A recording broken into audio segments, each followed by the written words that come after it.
es bien importantísima. Vamos, Giancarlo, Mateo 8 del 5 al 13.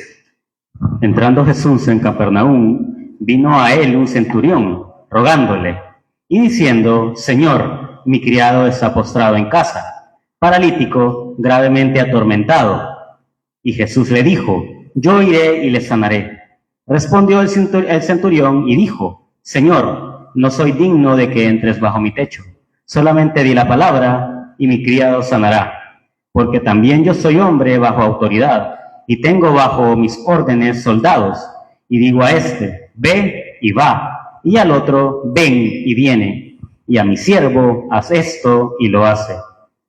Al oírlo Jesús se maravilló y dijo a los que le seguían, de cierto os digo que ni aun en Israel he hallado tanta fe.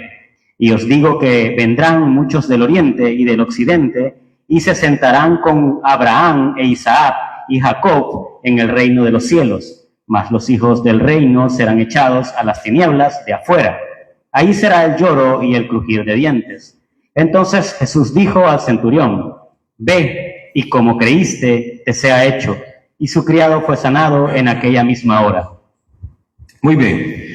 Cuando leemos la Biblia, así como la lee Giancarlo, que es de un ritmo natural, normal, no se puede apreciar toda la riqueza de la Escritura. Es más, yo hablaba con alguien esta semana y le decía, es bueno leer la Biblia en el teléfono, ¿no? Eso es bueno, pero cuando leemos la Biblia física, tenemos la oportunidad de regresar y comparar versículos, ¿verdad? Y le digo, también eso, yo estoy leyendo la Biblia, en la Biblia física, subrayo. Mi Biblia está sumamente manchada, pero la sigo manchando, fíjate, porque siempre veo cosas que antes no había visto.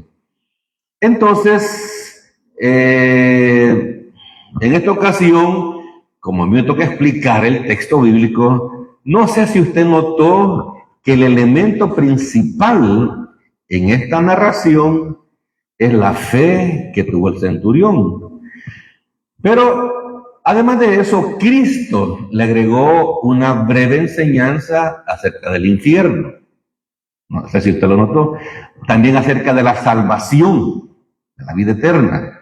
No solamente Cristo habló de la sanidad, ¿verdad? Sino que también de la salvación eterna. Entonces, por eso es que los discursos de Cristo son muy importantes, porque en una palabra nos está enseñando algunas cosas, o cosas muy importantes, como por ejemplo la doctrina de la salvación. Eso es lo que vamos a ver más o menos para que usted se ubique, ¿verdad? En esto. El domingo pasado yo traje, o les enseñé, qué cosas Cristo había hecho después que bajó del monte, después de dar su sermón famoso. Y es importante que los que no vieron el domingo pasado puedan observar esto, ¿verdad? Y esa es la pregunta. ¿Qué hizo Cristo después de predicar el sermón? Yo estoy tratando de predicar sermones cristocéntricos, donde Cristo sea la figura principal de la enseñanza. Por eso yo hice esta diapositiva, para que veamos a Cristo no solamente como hombre, sino que también él cuando estuvo en la tierra fue 100% hombre y 100% Dios. ¿Qué milagros hizo Cristo después que bajó de dar el sermón del monte? Sana a un leproso que es tipo de un inconverso. Sana al siervo de un centurión romano. Sana a la suegra de Pedro. Con la palabra echó fuera a los demonios. Sanó a todos los enfermos que lo buscaron. Cristo tenía poder sobre las enfermedades, sobre los demonios y también sobre la naturaleza. Jesucristo es Dios. Por eso he puesto eso ahí. Muy bien, además de que sanó a la suegra de Pedro, echó fuera demonios, sanó enfermos, reprendió al viento y al mar, y se hizo grande bonanza. ¿Ha leído usted el pasaje cuando Cristo camina sobre el agua? ¿Lo ha leído? Bueno, dos por lo menos. y que los apóstoles creen que es un fantasma y se asustan. Entonces, Cristo tenía poder. Mire, es que como le digo, a veces lo leemos y, sí que está caminando sobre el agua, como que fuera un hecho ordinario. No, fue algo extraordinario, hermano. Sobrenatural, que aún le dijo a Pedro, Pedro, vení, acércate. Y Pedro caminó unos pasos sobre el agua, pero vino el viento y tuvo miedo, dejó de tener fe y se estaba hundiendo el hombre. Entonces Pedro siempre de impulsivo, ¿verdad? Entonces, queridos hermanos, Jesucristo es Dios, por eso expulsa a Legión del endemoniado Gadareno. El Gadareno tenía cerca de 6,000 demonios. Eso es una legión, 6,000. Sana a un paralítico. Ten ánimo, hijo, tus pecados te son perdonados. Sí, este paralítico es muy especial. Es aquel que abren el techo de la casa, ¿me entiendes? Y lo bajan, y Cristo le dice, tus pecados te son perdonados. Y la gente, ¿y este quién es? Si solo Dios puede perdonar pecados. Sí, sí que ahí estaba Dios hecho carne. ¿Verdad? Ya quiero explicar ese pasaje, pero no. Llamamiento de Mateo enseña sobre el ayuno. Sana a la hija de Jairo, un líder de la sinagoga. Jairo era un líder de la sinagoga, era un judío, ¿verdad? Pero cuando su niña está muy enferma, casi agonizando, busca la ayuda del Señor. Y de hecho, la niña muere y Cristo la resucita. ¿Cree usted que Cristo resucita muerto? Hoy creen más, ¿no? Ya dieron más creyentes, ¿verdad? No hayan venido algunos todavía. Entonces, esa es nuestra esperanza, ¿verdad? Que sabemos que la muerte es segura, pero al que cree, todo le es posible. ¿Qué más hizo Cristo? Apartaos, porque la niña no está muerta, sino duerme. La mujer que tocó el manto y fue salvada. ¿Qué dijo Cristo? Poder ha salido de mí. La fe de la mujer con el flujo de sangre fue sanada. Porque decía, si tan solo tocare su manto. Obviamente después mucha gente tocó el manto de Jesús, pero no fueron sanos. No fueron sanos. Ten ánimo, hija, tu fe te ha salvado. Le dijo a esa mujer. 2 ciegos reciben la vista. Conforme a vuestra fe os sea hecho. Eso le dijo a esos 2 ciegos. Conforme a vuestra fe os sea hecho. Entonces, hermano, usted o los creyentes deberíamos tener fe para resurrección, para vida eterna. O sea, ya Cristo lo hizo todo en la cruz. Hoy depende de usted si quiere ejercer la fe, no una fe súper poderosa, no una fe sencilla en que Él, Cristo Jesús, murió por nuestros pecados, pasados, presentes y futuros. Él fue sepultado y resucitó al tercer día, conforme a las Escrituras. Ese es el Evangelio. Esa es la buena noticia, ¿verdad? Que tenemos vida eterna no por lo que somos, sino a pesar de lo que somos y a pesar de lo que a veces hacemos. Además, Cristo, un mudo poseído por demonios, vuelve a hablar.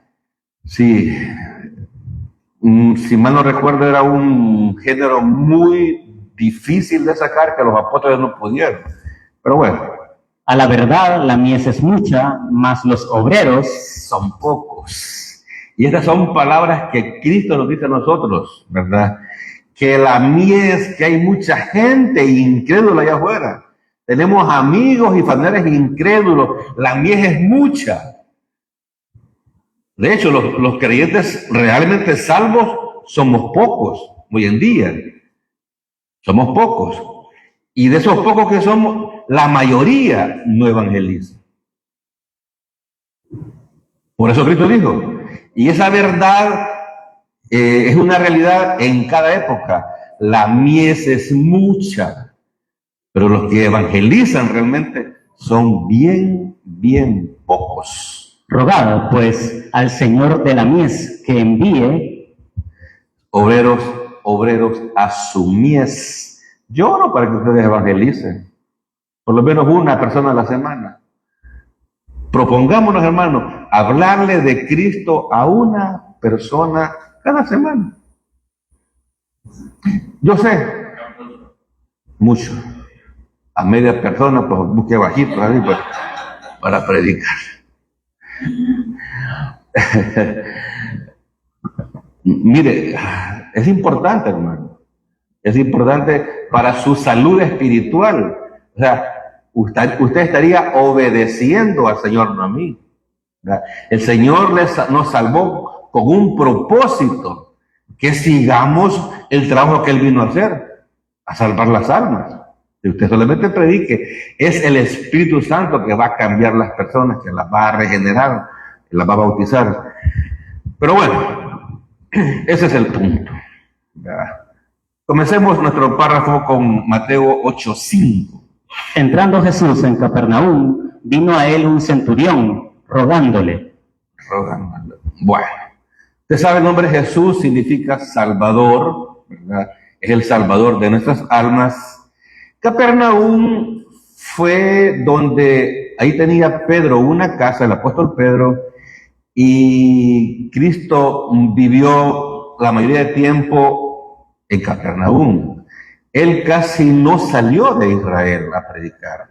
Él había venido a las ovejas perdidas de Israel, ¿verdad? Y de hecho, la primera vez mandó a los apóstoles a predicarles solamente a judíos. Cuando él es rechazado, los envía nuevamente a que le prediquen, ir y predicar el evangelio a toda criatura. Pero ya había sido rechazado él primeramente. El centurión era parte del imperio romano que estaba gobernando en Israel en ese momento. Quienes mataron a los autores materiales de la muerte de Cristo fueron los romanos, porque los judíos no podían hacerlo. Ellos estaban bajo el dominio y control del imperio romano. Y los centuriones eran los que ahí estaban, que tenían poder político y militar para gobernar sobre Israel. Pero este hombre era distinto.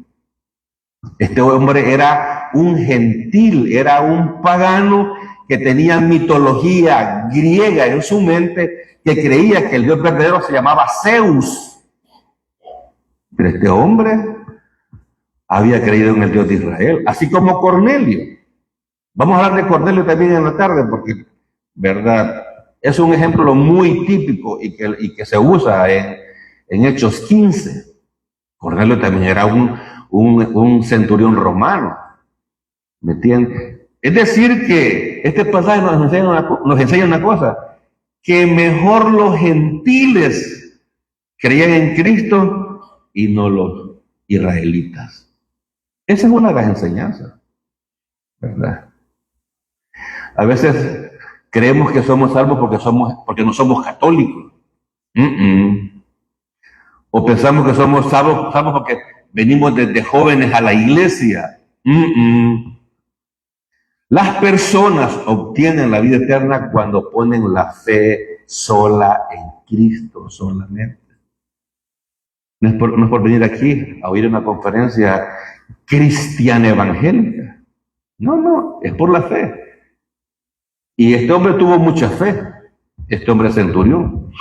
El nombre Jesús nos recuerda la maravillosa redención, justificación, perdón y adopción. Sí, Jesús significa Salvador. Y sinónimo de la salvación es la redención, la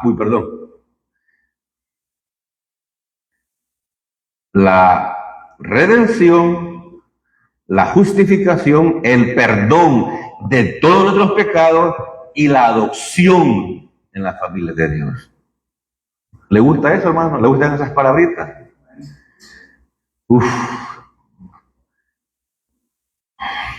¿Cómo me hubiera encantado a mí haberlas conocido cuando yo fui miembro de iglesia? De 2 iglesias. y nunca me las enseñaron. Y aún oigo predicadores salvadoreños y algunos extranjeros y casi no las mencionan. Son clave, hermano. Son clave, ¿verdad? Hoy están de moda, se han puesto de moda las predicaciones familiares, matrimoniales, que no son malas, ¿verdad? Pero las familias que honran a Dios y los matrimonios que honran a Dios son los que las personas crecen espiritualmente, hermano. Es más, tocar aspectos matrimoniales en el púlpito a algunos les molesta porque de mí está hablando esta maitra que le digo. A Maitra le dijo al pastor, soy tóxico. Yo lo sé que los hombres son tóxicos porque yo soy tóxico. Pregúntale a Sonia, a ver.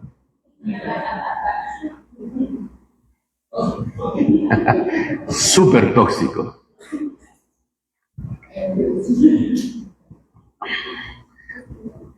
Bueno, no voy a predicar de la familia.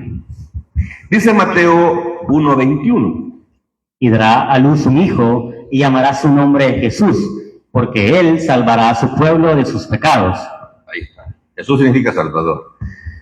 Además, el centurión sabía de Dios, era piadoso, generoso, compasivo, amigable, con mucha fe. Vamos a ver en este pasaje estas características del centurión, ¿verdad? El centurión sabía de Dios, no le conocía profundamente. Era piadoso, generoso, les había construido una sinagoga a los judíos ahí. ¿Cuánto habrá costado una sinagoga en ese tiempo? Buen dinero, ¿verdad?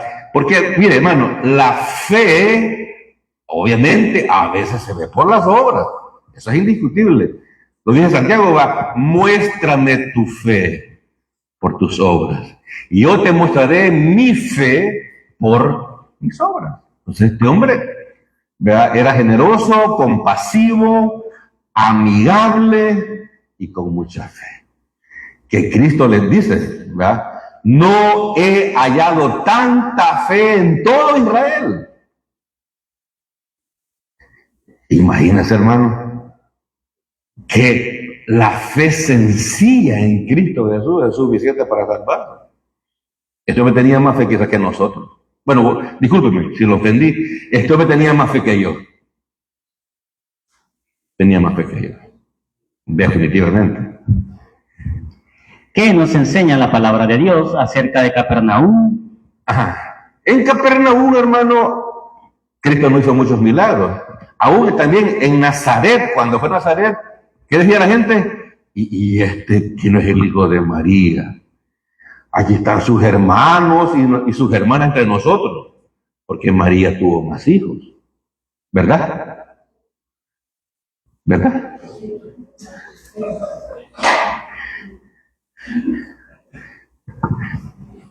Tuvo más hijos. Hasta ponen ahí los nombres. Ahí está Jacobo, que luego escribió la carta de Santiago. Jacobo y Santiago es lo mismo.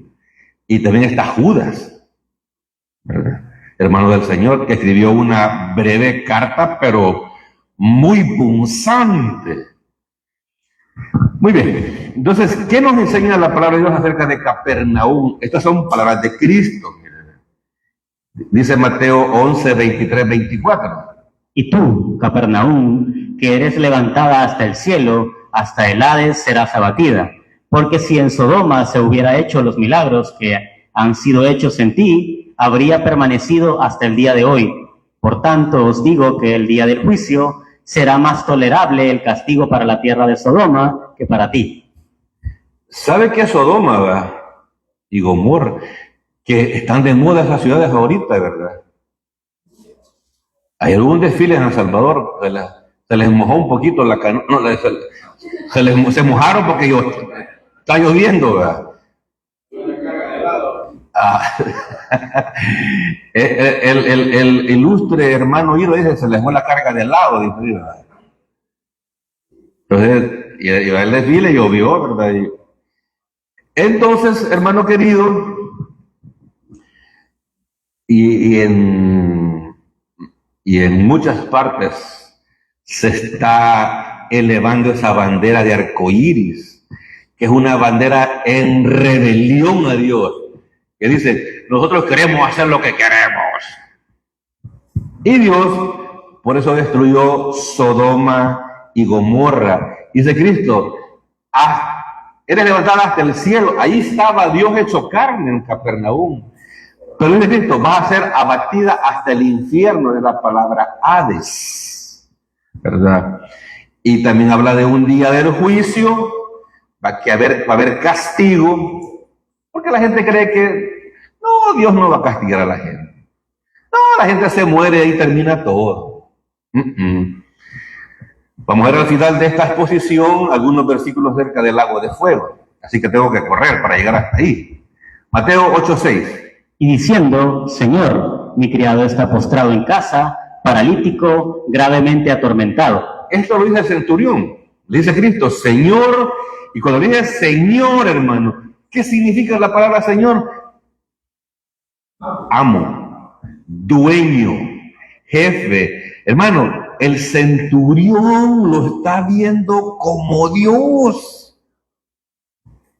¿Me entiendes? El Mesías que los judíos le esperaban, sabían que era Dios que iba a venir. Pero como lo vieron muy humano, muy tierno, muy piadoso, lo crucificaron. Lo crucificaron. El siervo estaba postrado, sin movimiento, muy grave y sufriendo atormentado. Gracias, me ayuda. Qué error ahí, ¿verdad?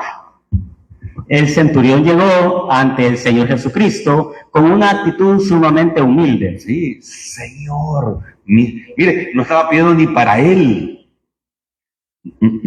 Se nota que era piadoso, hermano. Si era un siervo. Un centurión normal hubiera dejado que ese porque era un joven, ese cipote se hubiera muerto, hermano. O hubiera dicho, llévense, tráiganme otro cipote ahí para que me sirva. Pero él no. Él no. Él tenía conciencia social. Ay, qué palabra esa.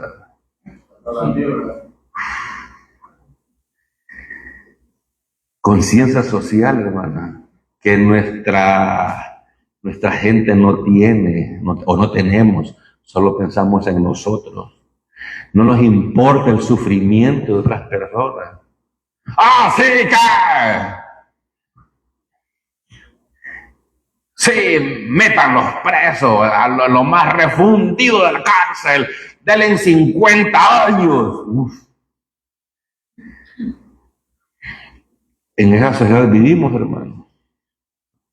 Ahí vivimos. Entonces, este individuo tenía conciencia social, sentía o se lamentaba lo que le pasaba a otra persona. Síganme. ¿Cuán grave era el estado de salud del siervo? Era sumamente grave. Mire, tenía dolores en su cuerpo. Iba a morir. Y el siervo de un centurión, a quien éste quería mucho, estaba enfermo y a punto de morir. Lucas es el pasaje paralelo que habla la misma historia. Y Lucas nos da más datos. El siervo, él lo quería mucho, estar a punto de morir. Estaba sumamente grave. Estaba sumamente grave, ¿verdad? Muy bien. Distinción entre Jesucristo y el centurión. Vamos a ver rapidito a mí se me ocurrió ver algunas cosas diferentes que nos pueden ayudar a conocer más de Cristo. Esa es la idea de esta diapositiva. Ver a Cristo en su magnificencia. Antes que se me olvide, si usted en su casa lee este pasaje, en Lucas dice que él mandó a una comitiva, a un grupo de personas, a que dijeran lo que dice Mateo. Ahí no hay contradicción. Mucha gente ve contradicción en eso, ¿verdad? Las palabras que dijo la comitiva o el grupo de personas eran lo que el centurión quería expresar. Es más, en ese grupo de personas iban ancianos judíos, dice Lucas. ¿Y quiénes eran los ancianos judíos? Eran los líderes espirituales, hermano. Eran autoridad espiritual. O sea, este hombre, ¿me entiendes?, estaba rodeado de gente. Oye, otra cosa eran los fariseos, que eran tipos legalistas, ¿me entiendes? Y que tenían más poder eclesiástico. Entonces, hermano, no hay contradicción. ¿Verdad? No hay contradicción, simplemente son pasajes que necesitan una explicación extra. Pero la gente en internet dice, la Biblia se contradice, ya ven. ¿Verdad? Veamos esa diferencia entre Cristo y el centurión. Cristo es Dios, centurión es un ser humano. Y yo le insisto, hermano, yo quiero que usted tenga duda o no me crea que Cristo es Dios y usted vaya al Evangelio de Juan a averiguar. Ahí Juan le va a decir que Cristo es Dios. Eso quiero provocar en usted. Además, Cristo, emperador, siervo del Imperio Romano. Cristo ama a la humanidad. El centurión tenía compasión por su siervo. Ajá. Ahí se volvió a dividir eso. Entonces, Cristo era emperador, hermano, y centurión era siervo del Imperio Romano. Cristo ama a la humanidad. El centurión tenía compasión por su siervo. Cristo ama a las naciones, la nación de Israel. El centurión, Cristo ama a las naciones, el centurión amaba a la nación de Israel. Le hizo una sinagoga. Cristo tiene poder, el centurión poder temporal. Exacto. Cristo tiene dominio total, el centurión 100 soldados. El centurión mandaba solamente a 100 soldados nada más. Cristo creó el universo, el centurión hizo una sinagoga. Ya se lo dije. Cristo vive, el centurión murió, pero fue salvo. Por la gracia de Dios. Y eso dice ese pasaje. ¿Me entendió? Muy bien. Cristo resucitó, el centurión va a resucitar. Por su fe sola en Cristo solamente. Hermano, si en ese tiempo en Israel solo estaba el judaísmo. ¿Me entienden? Que aunque era imperfecto, era la única religión en el mundo que alaba del Dios de la nación de Israel. Y este hombre había creído en ese Dios, y eso es lo importante. Muy bien, vamos a versículos, Mateo 8:7. Y Jesús le dijo, yo iré y le sanaré. Sí, eso le dijo. Yo iré y le sanaré. Según el original, ese pronombre yo es muy enfático, como si dijera yo mismo, yo sin duda alguna. Ajá. Como lo habían mandado a llamar, ¿verdad? Dijo, yo voy a ir, o sea, a enfatizar que él iba a entrar en la casa de un gentil. ¿Y era eso correcto en la cultura de ese día? No. Era tanto el odio que tenía la religión del judaísmo a los gentiles que decían que era pecado entrar a esa casa. Es más, algunos fariseos, cuando iban al mercado y llegaban a la casa, ¿sabe qué hacían? Se bañaban por si se habían contaminado y se habían rozado con un gentil. Hay un pasaje también cuando llegan los apóstoles, ¿me entiendes? Que eran casi como el hermano Wilba, llegan y empiezan a comer sin lavarse las manos, ¿me entiendes? Y los acusan, y tus discípulos, porque ellos, hermanos, habían unas tinajas en las casas, se lavaban una vez, otra vez, para mostrar que estaban limpios. Esa es la religión, esa es la religiosidad, hermano. Mucha gente hoy en día se quiere mostrar limpio por fuera, piadoso, amoroso, pero por dentro, mi respeto. Jesucristo no tenía prejuicios raciales, ni culturales, ni económicos. Y no es cierto, prejuicios raciales, culturales, ni económicos. Y no es cierto que lo acusaba de que comía con gentiles y pecadores, con prostitutas. De eso lo acusaba. Por eso no creían que era el Mesías.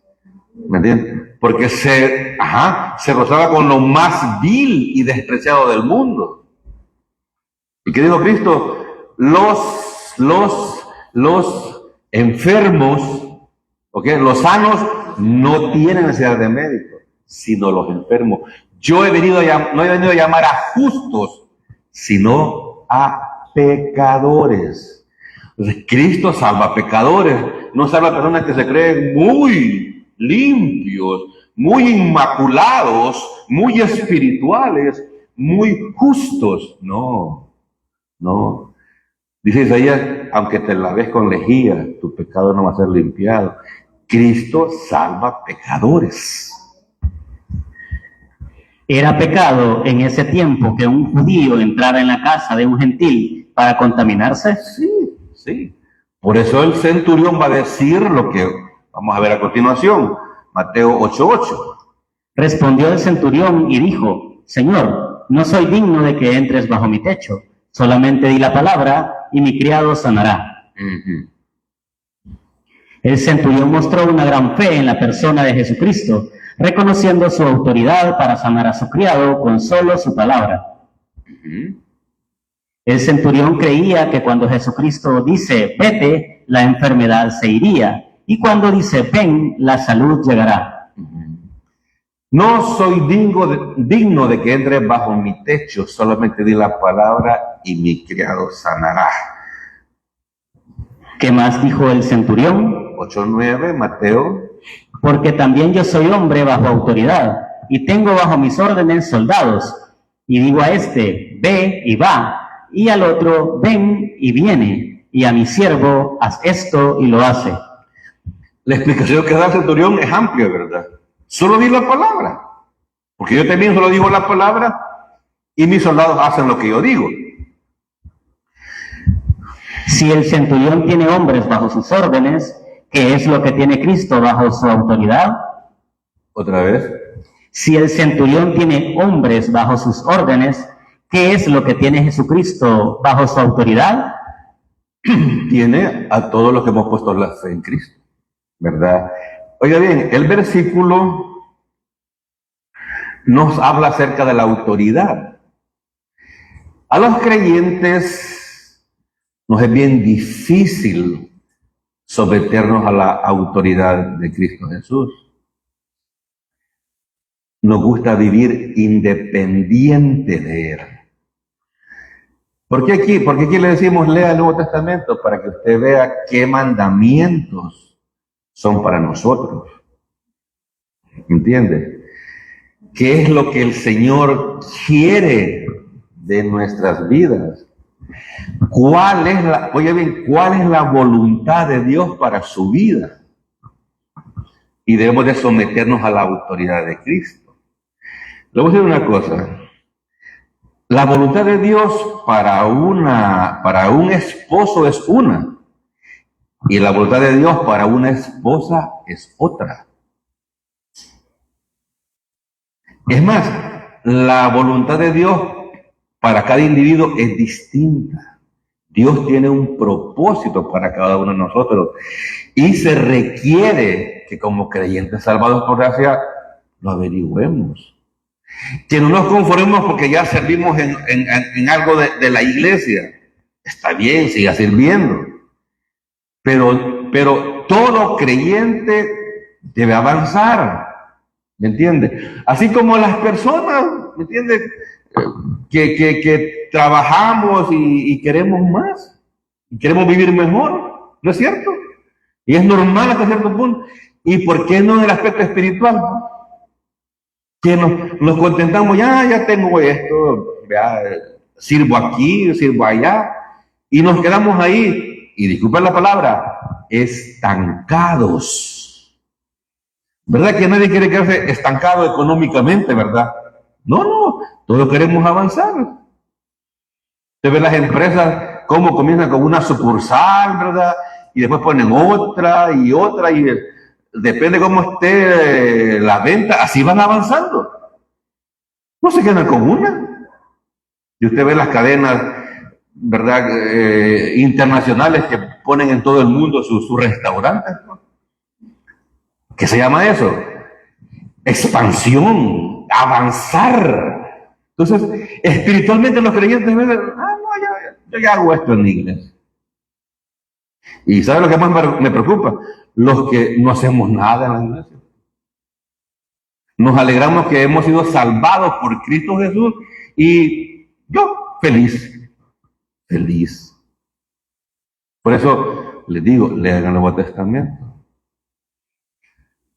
Lean el Nuevo Testamento. Usted sabe que en Hebreos 11 hay una lista de hombres de fe. Vamos a ver al final de esta exposición una lista de mujeres de fe. Porque Dios quiere que todos estemos bajo su autoridad. Ángeles, gobernantes, el clima, los planetas. Lee la pregunta primero. ¿Qué es lo que tiene Cristo bajo su autoridad? Ángeles, gobernantes, el clima, los planetas, las riquezas, los reinos, absolutamente todo. Claro. Él es el Rey de Reyes, el Señor de los señores y el Dios de los dioses, con D minúscula. Soberano. Cristo puede decir a la enfermedad que se retire y se retirará, y a la salud que venga y vendrá. Claro, ¿verdad? Hay que orar, y más que orar hay que clamar. Y clamar no es gritar, es insistir, como aquella viuda que iba donde el juez injusto. Como Bartimeo, cuando vio que Cristo venía, dice la Biblia que él clamó: Hijo de David, ten compasión de mí. Bien, eso, ¿verdad? Bartimeo estaba seguro que quien iba caminando por ahí lo iba a sacar. Entonces, eso es fe, hermano. Y los creyentes, aunque hemos sido salvados por fe, ¿verdad?, somos casi un poco como el pueblo de Israel, que en el desierto no tenía fe. Y pidió agua, y pidió carne, y pidió vegetales, y pidió ataúdes también, porque querían morirse. Qué trágico, ¿verdad? Muy bien, Mateo 8:10. Al oírlo Jesús se maravilló y dijo a los que le seguían: de cierto os digo que ni aún en Israel he hallado tanta fe. Versículo clave. Versículo clave. Al oírlo Jesús, al centurión, se maravilló. Nuestro maravilloso Señor Jesucristo se maravilló de ese individuo. Ajá. No, ni aún en la nación, en la nación de Israel he hallado tanta fe.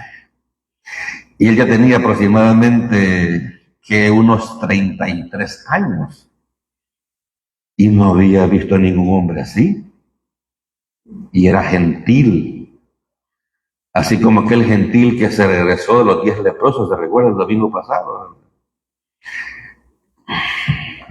Y eso, mi hermano, eso nos enseña de que estamos bien cómodos y ya damos por hecho las cosas. No, hombre, no. Como que ya vengo a la iglesia, soy evangélico y en automático todo lo bueno me va a pasar. No.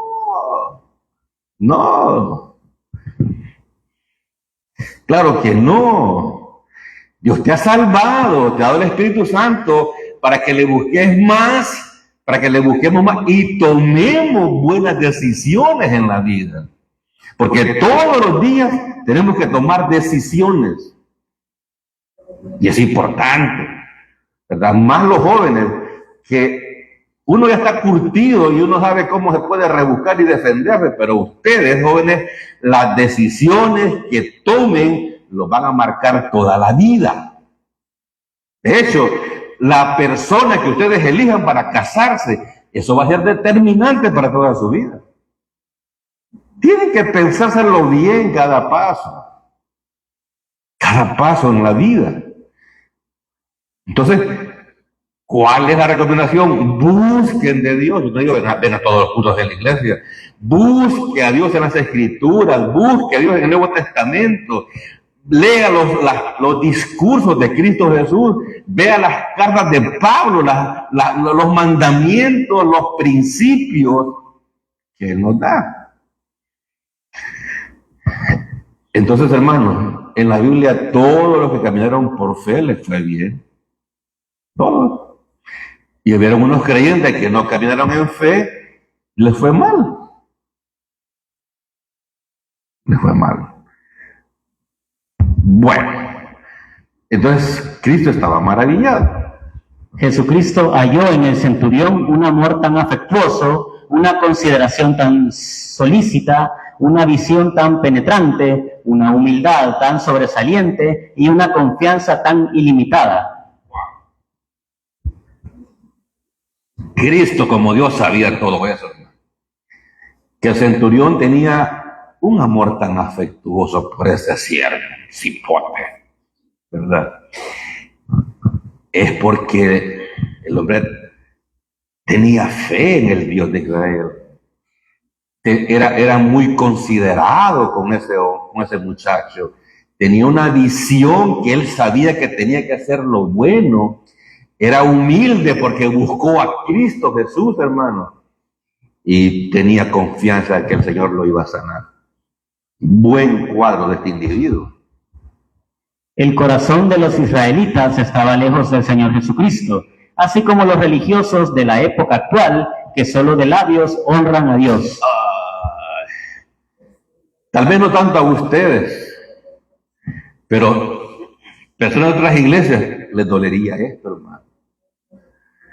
Que creen que por su ropaje, ¿verdad?, por su apariencia de piedad, el corazón de los israelitas estaba lejos del Señor Jesucristo, así como los religiosos de hoy, ¿verdad?, que se vanaglorían y ensaltan a su denominación o a su iglesia o a su pastor o lo que ellos hacen dentro de la iglesia. Cuando usted hable con cualquier individuo de cualquier iglesia, pregúntale, contestame sí o no. ¿Tenés seguridad de vida eterna? ¿Sos salvo? Y depende, y dígale, insístale, contestame sí o no. Porque normalmente se van por un atajo. Normalmente. Y cuando se van por un atajo, ¿qué significa? ¿Sí o no? No.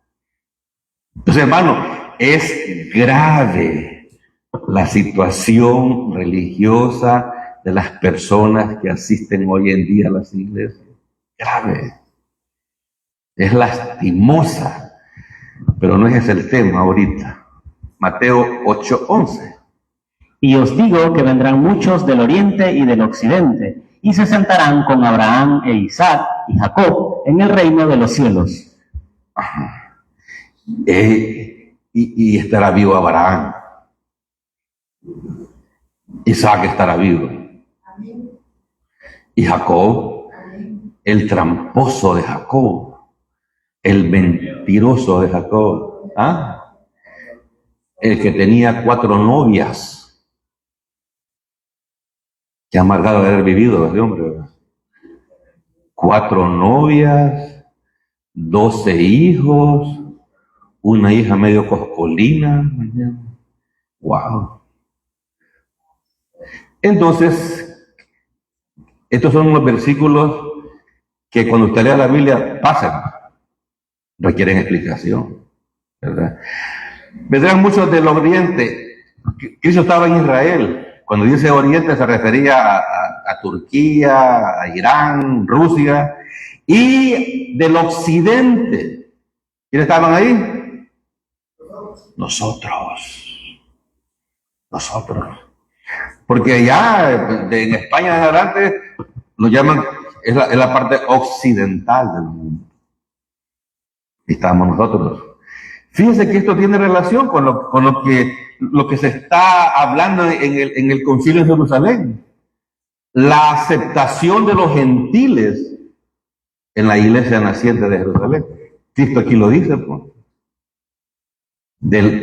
Tanto de oriente como de occidente, ya.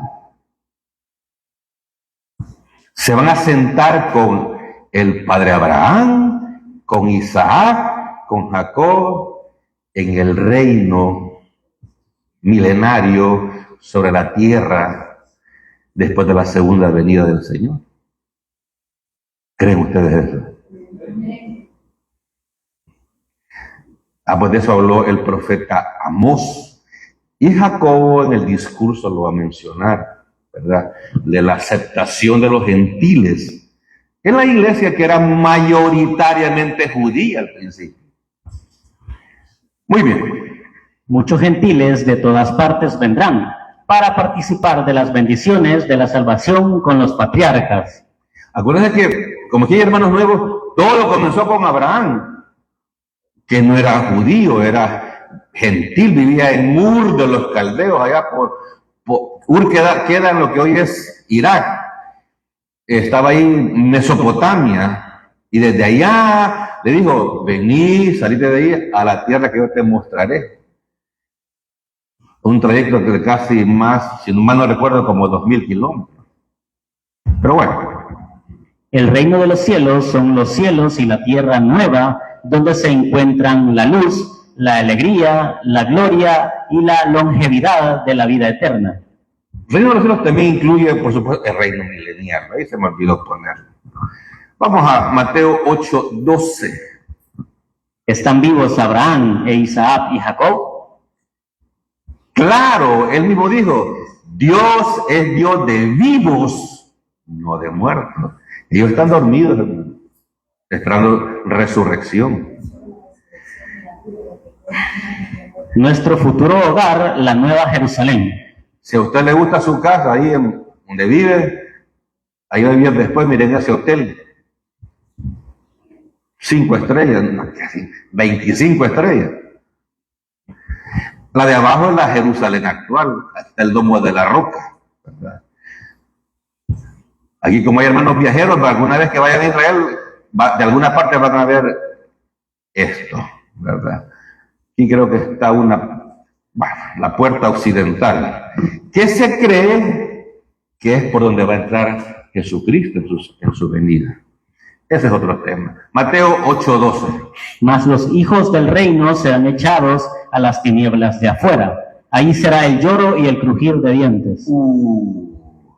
Muchos van a venir del oriente, del occidente, pero los hijos del reino, los israelitas incrédulos, oye, no van a ser condenados por ser israelitas, no, por ser incrédulos, porque ahí estaba el Mesías, y ellos van a gritar más adelante, crucifíquenle, crucifíquenle. Entonces, esos hijos del reino, los judíos, que no van a creer en Cristo, porque acuérdense que cuando Pedro predica el primer mensaje, se convierte en 3000 en ese momento. Hechos capítulo 2.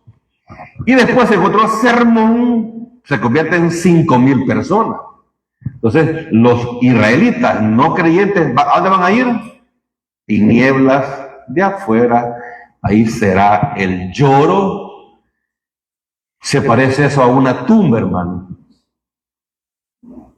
Algunos dicen que no hay infierno, que el infierno es la tumba, que ahí termina todo. Y se está poniendo de moda, como usted no tiene idea, en las iglesias, aún. No se predica de eso. No, dicen los pastores, es que la gente tiene que ir a Cristo por amor, no por temor. Sí, es cierto. Pero ellos no predican versículo a versículo. Ellos hablan del matrimonio, de la familia, de los hijos, más con el evento que pasó hace poco, va. Padres, ustedes, si tienen autoridad en su casa, no van a ser pandilleros sus hijos. Esa es la predicación ahorita. Eso no es malo, pero no salva a nadie.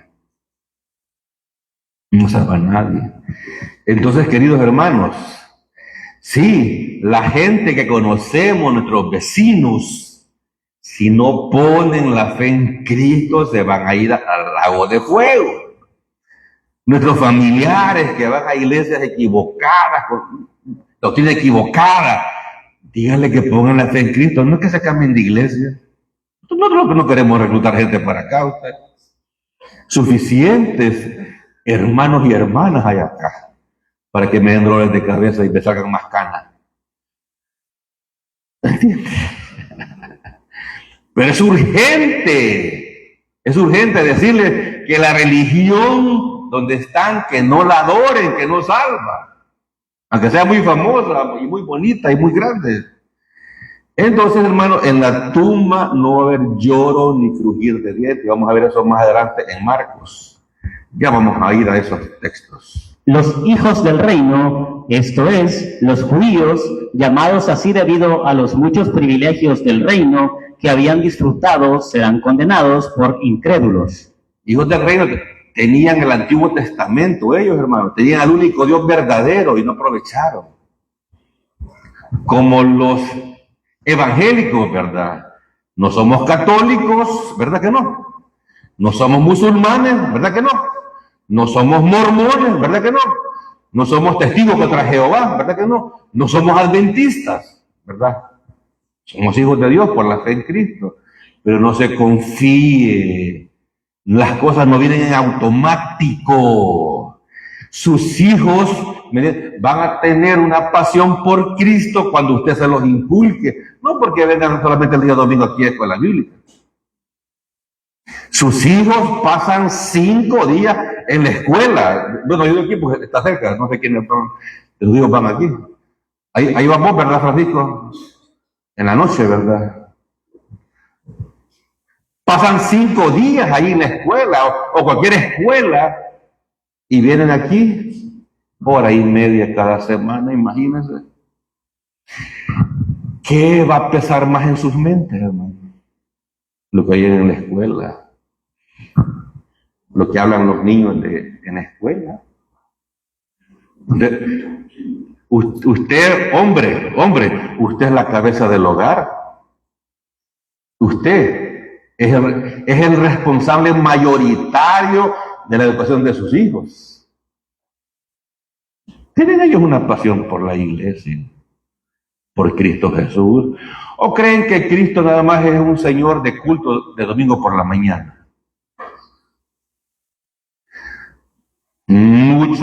Muchos. Bueno, de hecho, Dios no tiene nietos, ¿verdad? Aún trayéndolo a los hipotes desde pequeñitos, como mi caso, ¿me entiendes?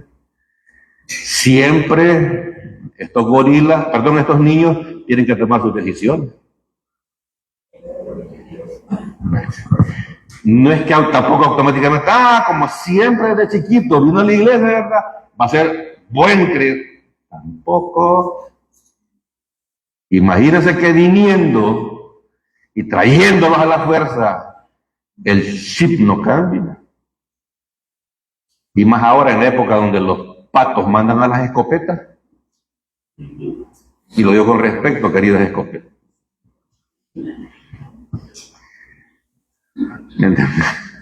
Estoy bromeando, ¿sabe? Que me gusta bromear. Dígame.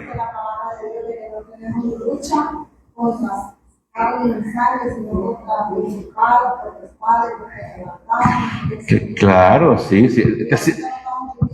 Sí, el sistema mundial. Mire, ¿a dónde van a aprender los niños que existe Netflix? En la escuela. ¿A dónde nuestros niños van a conocer que existe la pornografía? ¿En su casa? No. En la escuela. En la escuela. Ahí se le va a zafar a alguien, ¿no? Y después su niño, ¿cómo es eso? Explícame. No preguntan después, mire, ¿y quién fue ese maestro Abraham? No van a ir a preguntar aquí. ¿Quién fue Abraham, Isaac, Jacob? No. Van a oír una palabrita en la escuela y van a tener más explicación.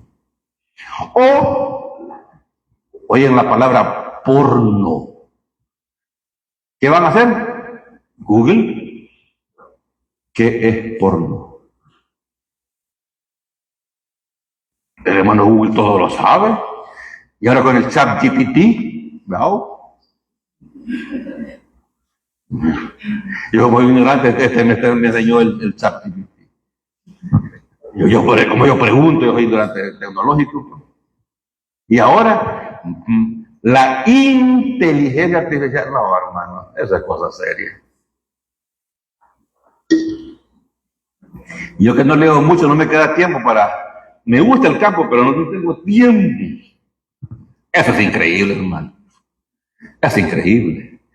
Entonces, hermano, recuerden mismo un dibujito de la espada donde el diablo tiene un imán que es el mundo y moldea la mente de nuestros chicos y chicas.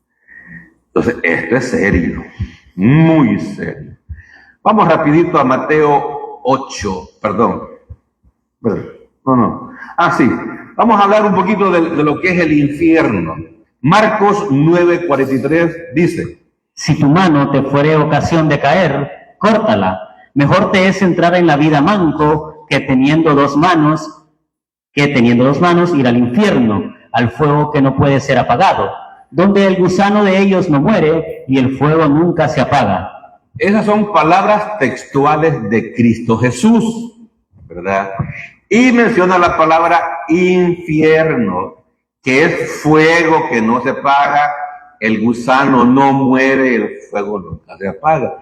¿Se parece a una tumba? No, hermano, no, para nada. Marcos 45, perdón. Y si tu pie te fuere ocasión de caer, córtalo. Mejor te es entrar a la vida cojo que teniendo dos pies ser echado en el infierno, al fuego que no se puede apagar, que no puede ser apagado, donde el gusano de ellos no muere y el fuego nunca se apaga. Y si tu ojo te fuere ocasión de caer, sácalo. Mejor te es entrar en el reino de Dios con un ojo que teniendo dos ojos ser echado al infierno, donde el gusano de ellos no muere y el fuego nunca se apaga. Una clave. El versículo 44, 46 y 48 dicen exactamente lo mismo. Ese énfasis, hermano, es a propósito para que no quede duda cómo es el infierno, donde el gusano de ellos no muere y el fuego nunca se apaga. Entonces, pero la gente es necia, ¿verdad? La gente le cree mejor a sus convicciones personales a lo que dice la Biblia. Y cuando alguien no le cree a la Biblia, hermano, está en graves problemas. Voy a saltarme algunos textos más del infierno porque no tengo tiempo. Vamos al 8:13. Entonces Jesús dijo al centurión: ve, y como creíste, te sea hecho. Y su criado fue sanado en aquella misma hora. ¿Cómo termina Jesús la conversación? Ve, y como creíste, te sea hecho. Al que cree, todo le es posible. Lo que es imposible para Dios, no se puede salvar a sí mismo. Para Dios, todo es posible. Entonces, yo le animo, si usted aún no ha puesto la fe en Cristo Jesús, le ruego que lo haga. No le estoy ofreciendo una religión más, una iglesia, no. Ponga fe como el centurión, una fe sencilla en Cristo Jesús para vida eterna, creer que Él pagó en la cruz nuestros pecados pasados, presentes y futuros, que Él luego resucitó al tercer día. Entonces, así como creíste, te sea hecho.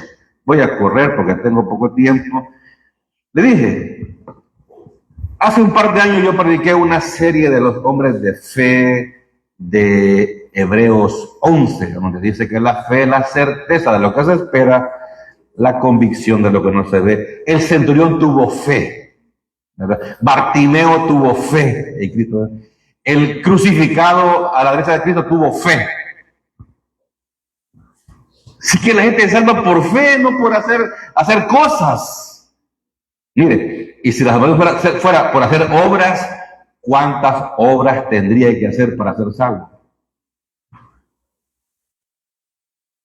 Y nosotros humanos hacemos una buena y dos malas, fíjense. Más bueno yo, porque hoy vine decente, ¿me entiendes? Una buena y dos malas.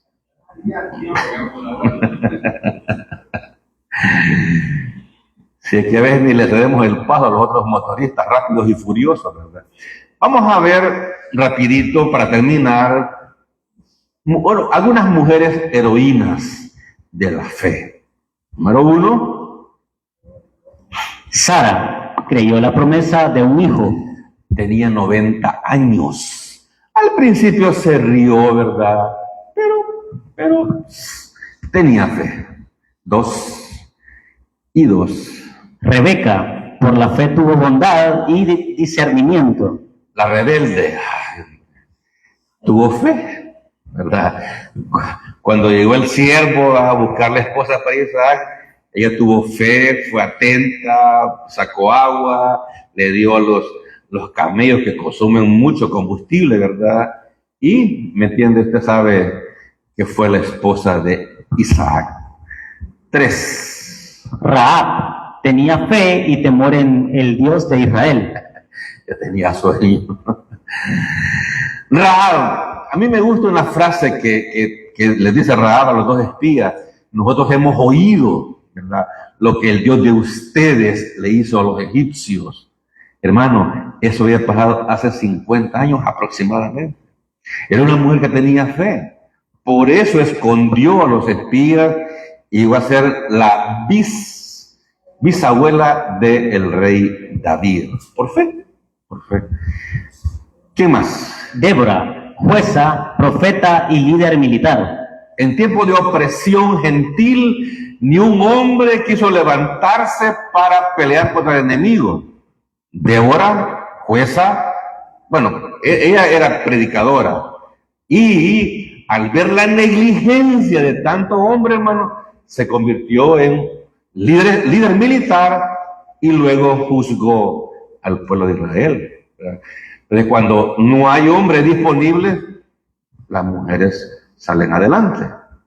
Ruth, por fe dejó Moab y se fue con Noemí. Y creyó, por supuesto, en el Dios de Israel, ¿verdad? Tu pueblo será mi pueblo y tu Dios será mi Dios. Ana, con fe y ferviente oración, Dios la bendijo. Esta Anita clamó por un hijo y lo pidió con todo su corazón y dijo: Señor, oye bien, madre, padre, si me lo das, lo voy a consagrar a ti. O sea, quería un hijo, quería amarlo, pero quería primeramente dárselo al Señor. Y se embarazó y lo tuvo. El marido era un coscolino, bandido, pícaro, ¿me entiendes? Tóxico. Ahí está en la Biblia, búsquelo. Sí. Entonces nació y lo llevó al templo. Y ahí lo dejó. Ahí lo criaron. Y el Señor después le dio un racimo de hijos. Un racimo de uvas. Es la versión Giancarlo habla hoy.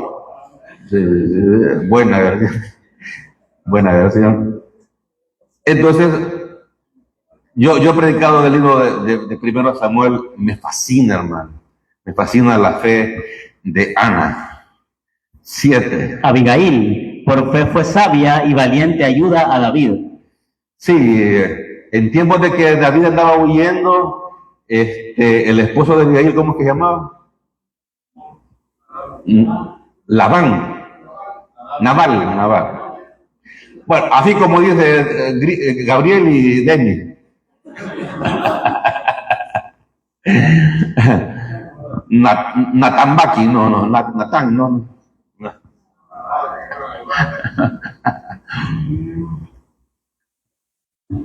Abigail. El hombre era cruel, duro, ¿verdad? David le pidió ayuda, el hombre dijo que no. Abigail dijo: no, vamos a ayudarle. Y le llevó, fue sabia y valiente, porque el esposo era un tipo cruel. Y le dio ayuda a David, ¿verdad? Y luego fue novia de David. La Biblia tiene mucho romanticismo, hermano. Cantar de los cantares, léalo. 8. Esther, por fe, arriesgó su vida para salvar su pueblo. Sí, ella fue a donde el rey, sin pedir audiencia, hermano, y las leyes de Persia decían que tenía que morir. Y si muero, que muera. Pero ella fue a interceder por la nación de Israel. 9. Ana, por fe sirviendo al Señor con más de 90 años. Uy, esta mujer anciana, increíble. Ella enviudó muy joven y tenía más de 90 años. Y ahí pasaba en el templo orando y sirviendo al Señor todos los días, hermano. Todos los días. Pero yo cuando leo estas cosas digo, wow, cuán pobre es nuestra adoración. Cuán pobre, hermano. Y ahí estaba también Simeón, y Simeón vio a Cristo recién nacido, ¿verdad? Y se alegró y dice, hoy puedo morir en paz. No tenía miedo a la muerte, hermano. Ya habían visto sus hijos al Salvador de Israel. No debería. El leer eso, hermano, acordarme, a mí me anima. Gente muy mayor, muy adulta, con esa pasión por las cosas de Dios. ¿Cuál es su pasión? Hacer pisto, comer, dormir. Voy a ir etcétera para que nadie se enoje. TikTokear. Netflixear. Soy virgen. Netflixear. 10, terminamos. Lidia hospedó a Pablo y Clave en iglesia de Filipos. En Filipos, ¿me entienden? Ni había sinagoga, ahí se reunieron algunas mujeres por el río y Pablo llegó a predicar. Y Lidia estuvo atenta, puso la fe en Cristo, era una comerciante exitosa y le dijo, miren señores, quédense ahí en mi casa. Ahí comenzó la iglesia de Filipos, en la casa de Lidia, hermano. Ahí estaban sus familiares, también les predicaron. Excelente, excelente. Así que tómenle fotografía. Y cuando se siente desanimada, lea eso. Oremos, por favor. Padre, te damos gracias porque tu palabra, Señor, nos consuela.